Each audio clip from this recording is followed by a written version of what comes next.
Sikandar, and today we will study Canal Irrigation System, a chapter from Santosh Kumar book. Canals are basically of two types, alluvial and non-alluvial canals.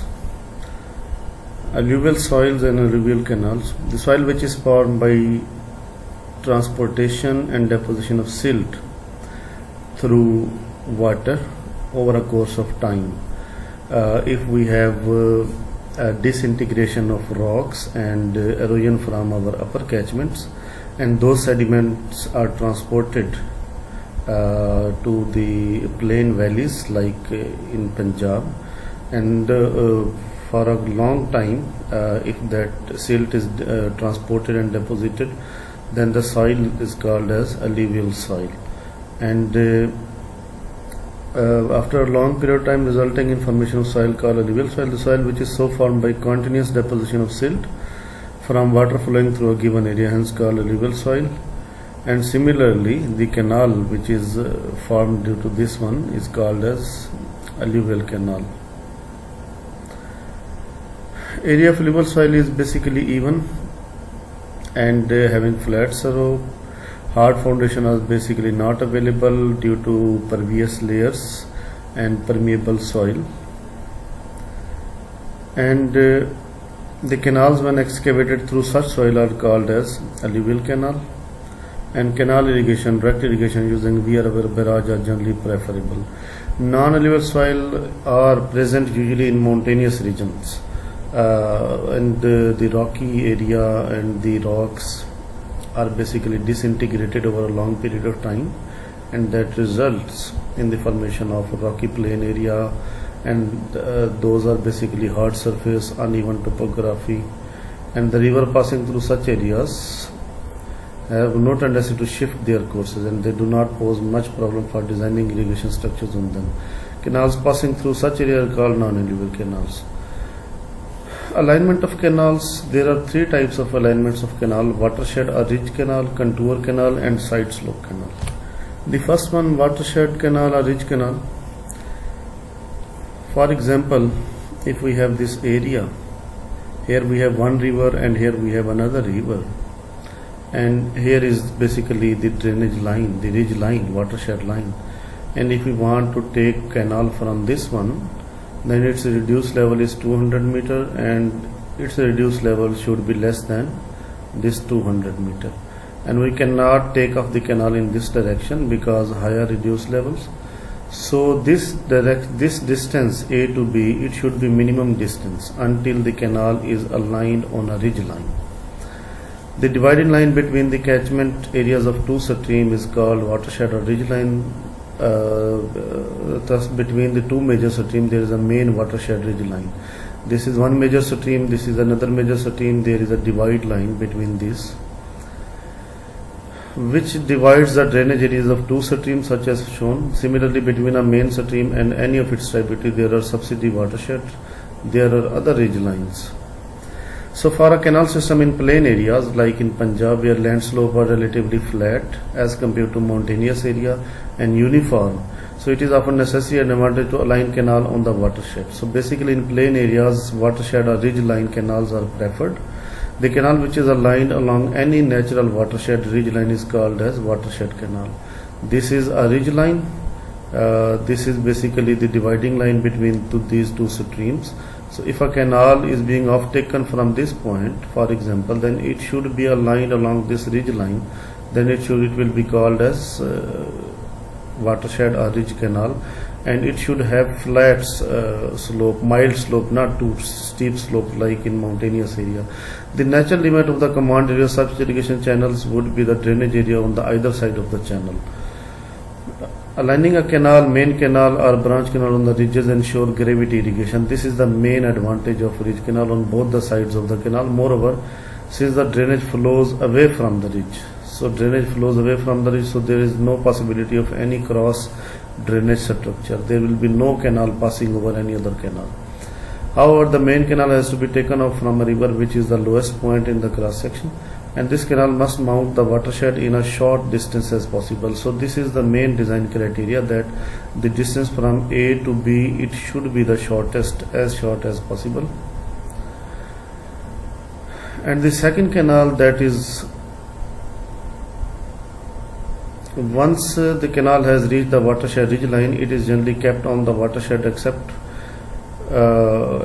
where localities are settled. If there are localities, then the canal should be turned on either way, where the situation of looping ridgeline and the canal alignment may be taken as straight along L1 and L3. If ridgeline is along this one, then but canal should be like this one. The canal alignment may be taken straight along this. By leaving the ridgeline, the area between the canal and the watershed in the region L can be irrigated by distributive with takeoffs at L1. So we can take off the distributive at L1 and we can irrigate the other remaining areas. Second one is the contour canal. The above arrangement of providing the canal along the ridge line are however not economical in hilly areas. So in hilly areas we prefer contour canals. The main disadvantage of contour canal is that we can irrigate only one side, which is on lower side, and the other side of the contour canal is upper hilly area that cannot be irrigated under the gravity irrigation.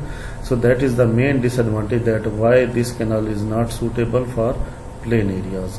Since the conditions in hill are very vastly different compared to those of the plain area, the river flows in a valley well below the watershed.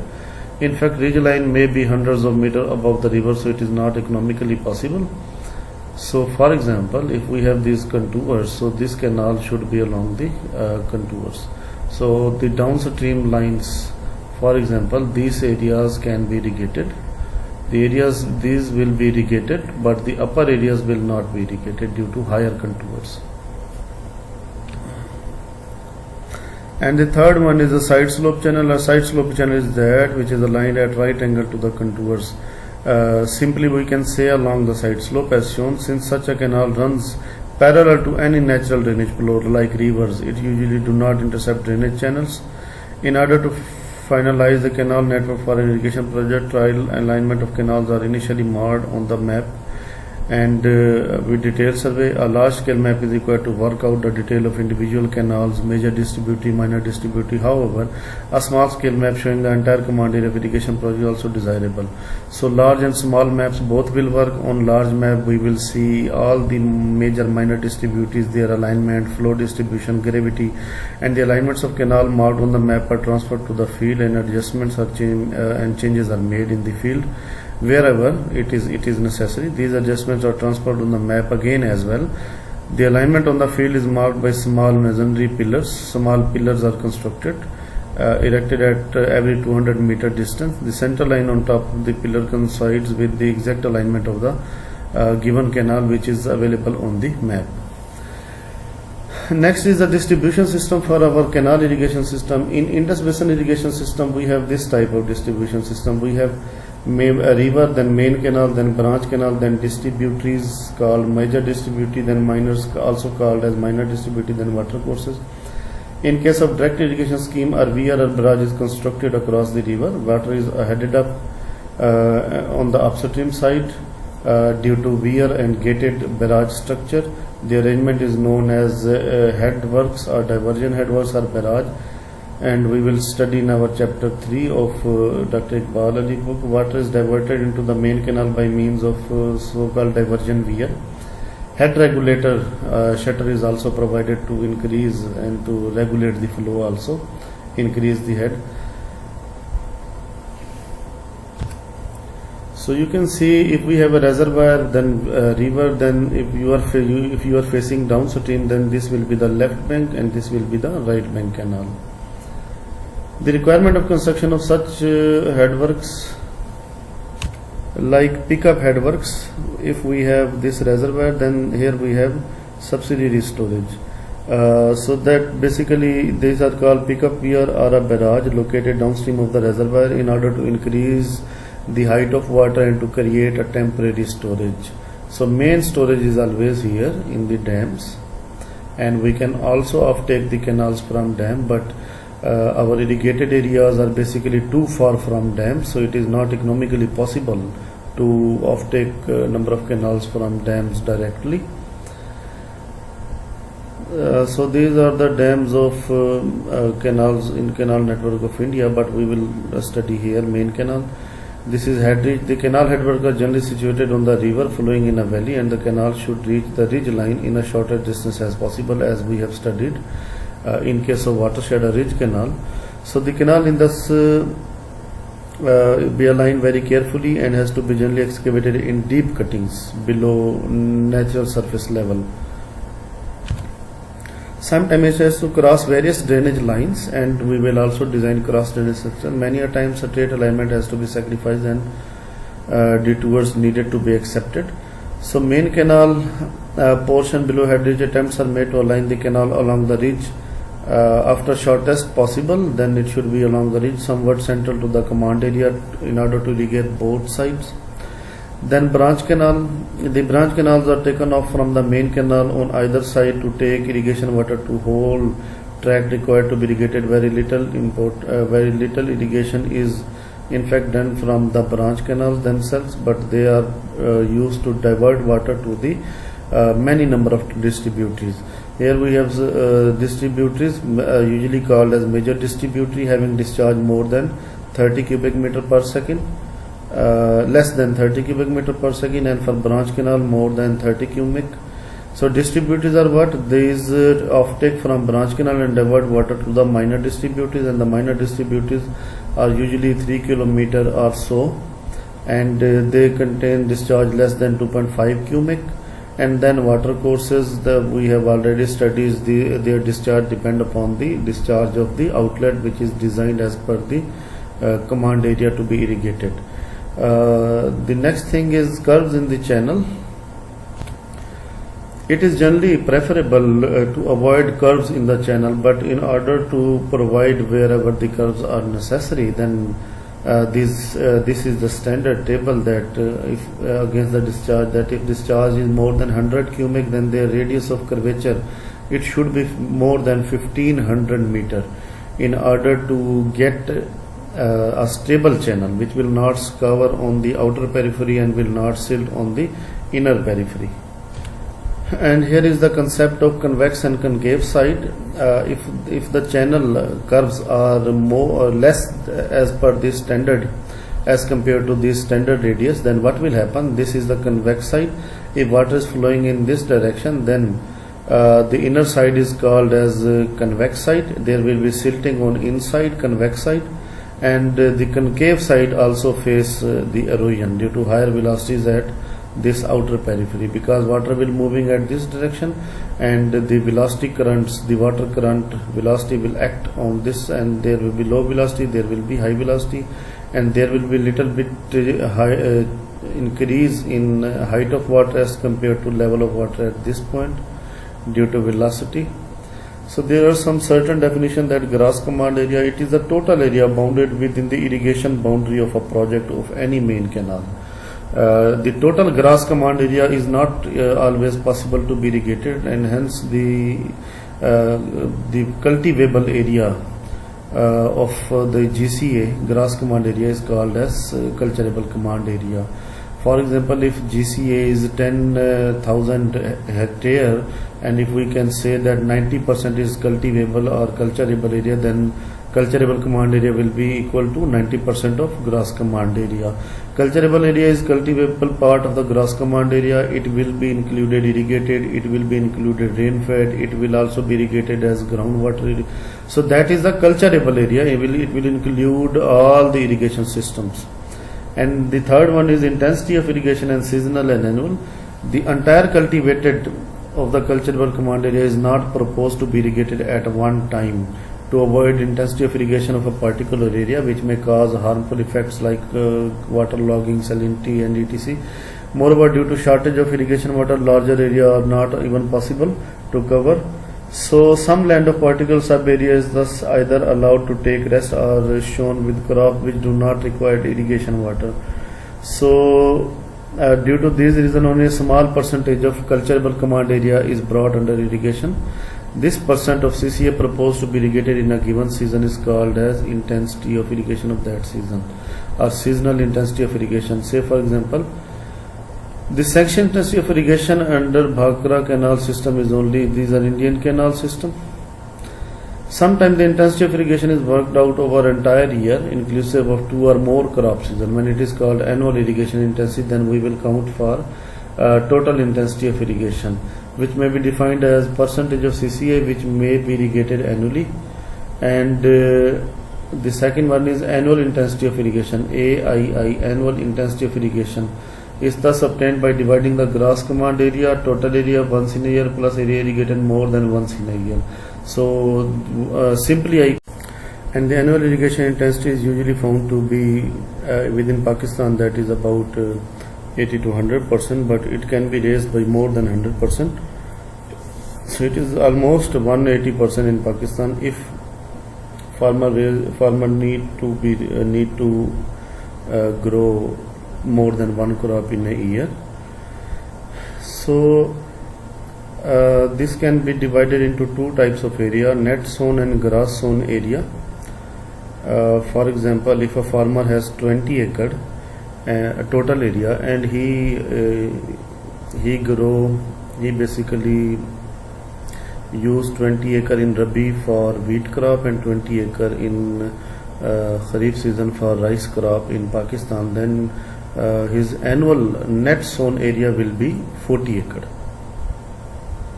and its total area will be 20 acres. So its cropping intensity, that is equal to total area over net sown area, that will be equal to 20 divided by 40. So it will be 200% its cropping intensity. So if in similar case, if both areas are totally irrigated, so its irrigation intensity will also be then 200%.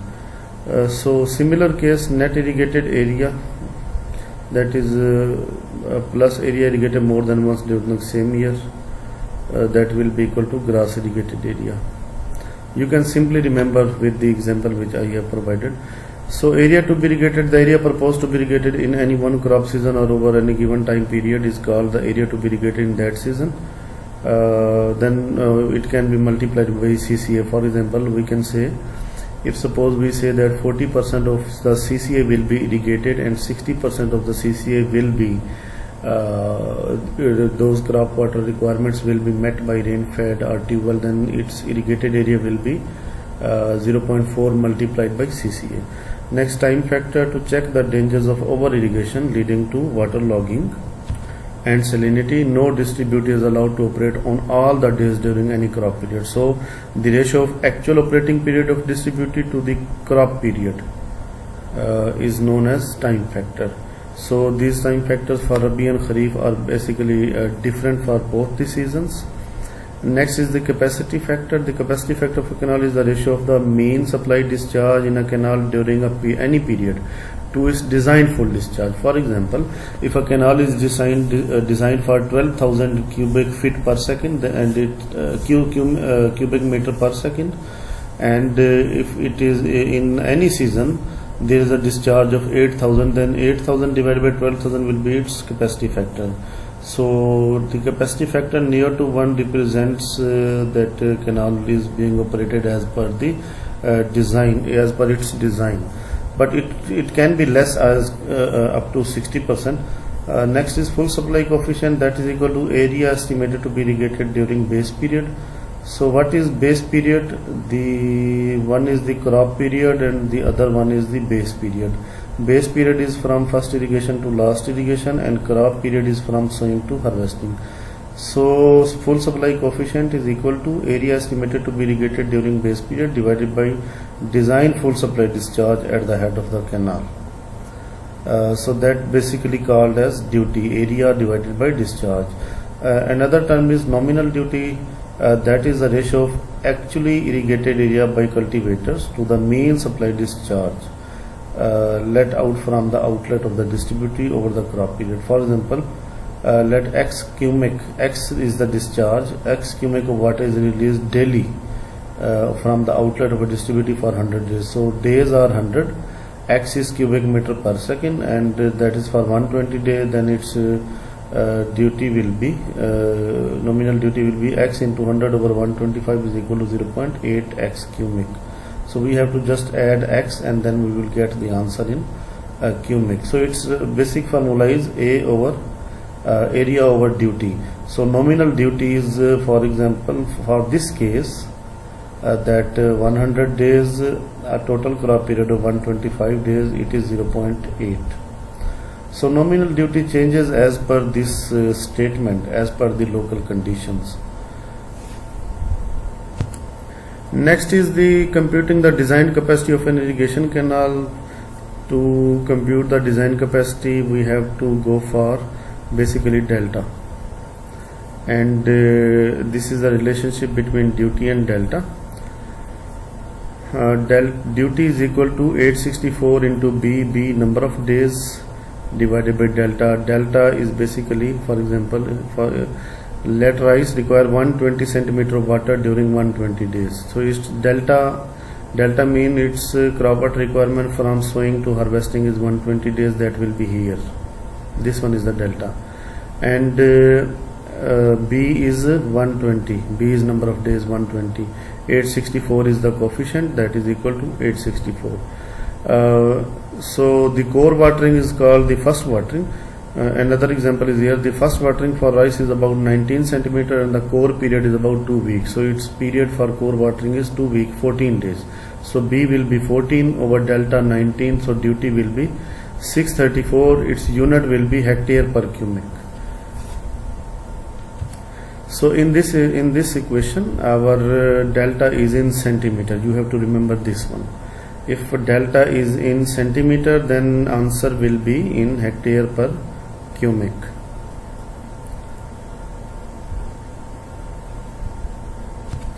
And now we know the equation that duty is equal to area over discharge, and from this equation discharge will be equal to area over duty. We have duty 634. Now you have to just enter area here, you will get discharge in cubic. So equation will be Q is equal to A over duty. Duty is 637, you have to just area in hectare and you will get the discharge in cubic. So that is used for compute the design capacity of irrigation canal. Then you will add some losses and you will go for the design canal as we studied in our previous lectures. So there are 10 or 11 numericals, and we will try to solve 3 or 4 examples, and the remaining and the rest will be for you as an assignment. Our first numerical is very simple, that grass command area is 6000 hectare and 80% is culturable. Then CCA will be 80%, 4800. Intensity of irrigation for Rabi 50% and Kharif 25%. So from 4800 hectare, 50% is for Rabi. Then it means Rabi season there is 2400 hectare to be irrigated, and in Kharif 1200 area hectare will be irrigated, and the remaining 1200 will be left unattended. So water required at the head of the distributive for Rabi area, that will be, now what we have basically, we have now there is an average duty of 2000. So discharge will be equal to area over duty, and area for Rabi season is 2400 over duty, that is equal to 1.2 cubic for Rabi season, and 1200 over 900. So average duty head is 2000 for Rabi season and 900 for Kharif season. So 900 is duty and 1200 hectare is area for Kharif season. So 1200 over 900 will be 1.33. Example 3.2, that is again little bit simple example. Determine the discharge required at the head of the distributive in the previous solved example, given as assume suitable values for core depth and core period. Let us assume core period 4 weeks for Rabi and 2.5 weeks for Kharif season. If that is given, then you can also use the given value. And core depth 13.5 centimeter for wheat and 19 centimeter for. So you have to use for separately for both this season. For example, outlet factor for Rabi that is 864 into B. B is, for example, 4 week, 4 into 7 mean 28 days, or 13.5 is delta, and that is hectare per cubic. And similarly here, that is 796 hectare per cubic. So area to be irrigated in Rabi season is 2400, and for that is 1200. So you can also find their discharge. From this equation we can find duty, and from this equation we can use area over duty is equal to discharge. So next is example 3.3. I hope you can solve it. Next is example 3.4, and that is a question of irrigation intensity, and this is also an assignment. 3.5 is also an assignment. So let us try about 3.6 example. Okay, that is little bit long, and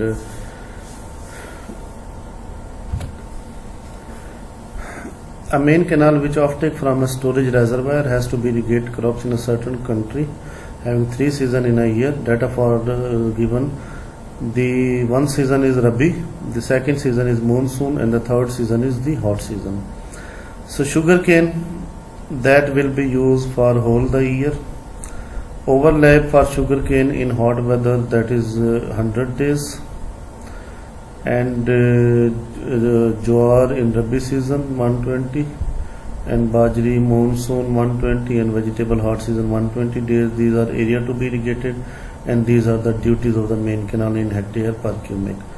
So we have to find out discharge required at the head of the main canal, taking time factor for the main canal as 0.7, and what is the gross storage capacity of the reservoir, assume suitable factors and losses of the reservoir if needed. So first of all we have to estimate the water requirement for all the crops for all the season. So that is, one is sugarcane whole year, and the other one overlap sugarcane, and then jowar, bajri, and then vegetables. So you can see 315 area over duty will be equal to water required, discharge. Area over duty, 315 over 630, 70 over 630. So these 5 will be the area. So you have to get them in season. In hot season this is 1, and this is 2, and this will be added. This will be added because that is for whole the year. So 0.5 this one, 0.11 this one, and 0.5 again hot season this one. So in monsoon 1 will be the for this one, and 1 will be for sugarcane which is whole year, that will be added 0.5 and 2.0. and Rabi season 3 plus again 0.5 this one. So 1.11 cubic, 2.5 and 3.5. So main is the 3.5 cubic, that will be the required to design the discharge. So time factor is given as 0.7. we can take time factor 0.7. so you have to divide 3.5 by 0.7. So the canal should be designed about its full supply discharge is 5 cubic. So you can assume the demand discharge, peak discharge, that should be more than, we can keep this factor 20 to 25% more than the average. So these are the average values. So design is always at peaks. The full supply discharge is 25% more, either 20% or 25%. So 5 into 1.25, that is 6.25 cubic. That is a full supply canal, full supply discharge at the head of the main canal. The next one is to find out the total gross storage capacity of the reservoir. So we have to find out the volume. For this one we have to find out the annual volume in order to store and release the water. So water required for sugarcane 0.5 cubic meter per second. Here you can say 0.5 cubic meter per second. So it is in per second, you have to convert it into day. 0.5 cubic meter per second multiplied by 280 days, which is given in table. So here we have days, we have to convert days into second, 24, 60, 60, so that will be in cubic meter.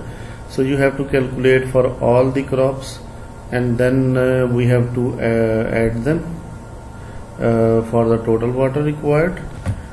By adding all the values, it is 70.07 million cubic meter, and assume reservoir losses 10%, 70.07 take its 10%, that is 7.01, and then allow for irregular monsoon, late or irregular monsoon, that monsoon flow. Let us assume a carryover storage that is about even 3 to 5%, that is 5%. So its 5% is 3.35. Add this one, and 70.07, that is 80.43 million cubic meter. That is basically the live storage capacity. So gross storage capacity is equal to live storage plus dead storage capacity. And what is the dead storage capacity? That is 10% of gross storage capacity. Dead storage capacity is equal to 10% of gross storage capacity. Put here as 10% of gross storage capacity, like here gross storage capacity is equal to 80.43 plus 0.1 into gross storage. Then you can find gross storage and dead storage from this data. So example 3.7 is for you, 3.8, 3.9 and even 3.10. So these are the assignments. Next topic is losses of water in canals.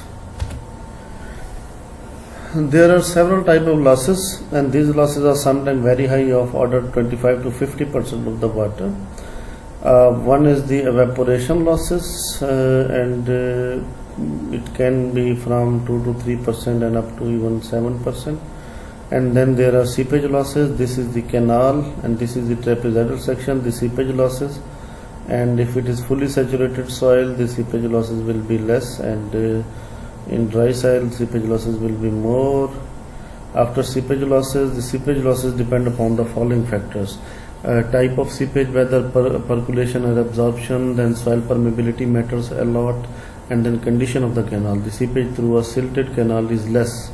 If there is silt at the channel bed, then the seepage will be less as compared to an empty or new canal. Amount of silt carried by canal, the more the silt, lesser are the losses.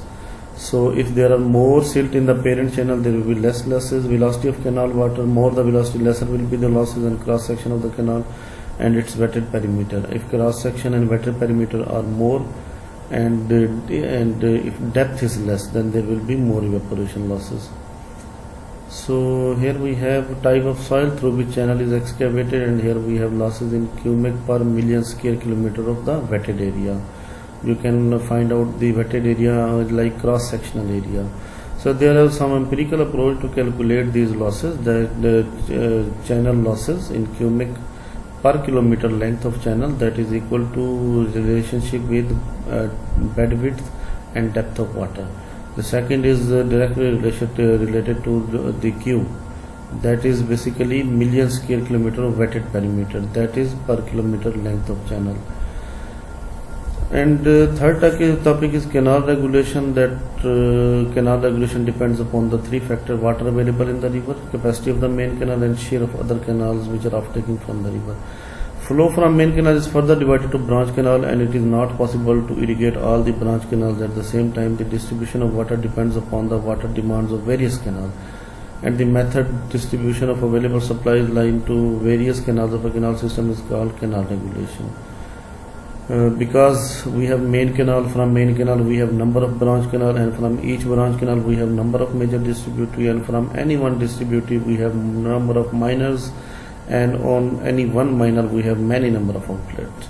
So it is a complex structure. So there exists a significant amount of water anywhere in the command area of canal. The said canal has to be kept flowing, and the rest of the canal can be shut down for some time. However, the rest can be kept closed. So this is basically an important topic. Next, distribution of water into the field through water courses. When our water is up to the minor distributary in Pakistan, then it is under the Ministry of Irrigation. When from minor distributary it is diverted into the water course from an outlet. Then when water is in the water course, then it is under the Punjab Agriculture Department, like on farm water management department. And there are two types of then water distribution system, and that water distribution system is called as Varabandi system. And you have to study these topics like distribution of water into the field through water courses. You have to study this one page as per your own. And we will discuss Varabandi system. A rotational system of water distribution is called as Varabandi system, that is an integral management system for conveying and distributing irrigation water from the source river up to that. It includes primary distribution system, secondary distribution system. This primary and secondary distribution system is up to the outlet, and it comes under the Ministry of Irrigation in Pakistan. But the tertiary irrigation system is basically from an outlet of a discharge finally allocated to various fields situated along the watercourse by a time. This is the tertiary distribution system. And in Pakistan there are two types of system for tertiary distribution system. One is called as rigid system, that is called in local language that is called Pakka Warabandi system, and the second one is flexible Warabandi system, flexible rotation of water distribution, that is called as Kacha Warabandi system in local language. So this is the barrage, main canal, branch canal, and from branch canal there is a major distributary, major and minor distributaries, and there is outlet, and this is the water course and division of water into the field. So this is the tertiary system, and these are the branches of water course. This is the main water course, these are the branch water course. So its main equation is basically these are operated on 7 to 10 days rotation. If it is operated on 7 days rotation, then 24 into 7 is equal to 168. So main equation is roster of turn, the cycle of turn of water courses from head to tail. I mean to say the water allocation turn for first farmer, then second, then third, from the head to tail. So its main equation is this. First of all, we have to calculate the unit flow time, that is equal to 168 hours for 7 days minus total bharai time. This is local language, total filling time in hours. So this is bracket, this minus is here. That how much time takes a water course for filling, and that is equal to total drainage time, total drain time, and how much time a water course needs to drain the filled water. So that is basically equal to 3 divided by 64, 3 minutes for 64 meter length of water. So it depends upon, you have to enter here the total with respect to total length, that if it takes 3 by 64, then if water course length is, for example, 2 kilometer, then you have to use here 3 by 64 multiplied by 2000, and here you have to use 5 minutes for 64 hours, 64 minutes. So that will be equal to 5 divided by 64. It will be in minute, but you have to convert it into hours also. Same here, 3 minutes for 64 meter, then you have to convert minute into hours. So you have to multiply 3 over 64 divided by 60, and then on numerator you have to multiply 3 with 2000 if its length is 2 kilometer. So here 5 over 64, 64 will be in meter, multiplied by 2000 meter and divided by again 60 to convert minute into hours. So all will be in hours, and that is total area to be irrigated by given outlet or water course. And the second is the roster of turn or turn time for individual farmer, that is equal to flow time for a unit area, that will be equal to multiply by area of farmer field plus filling time minus drain time.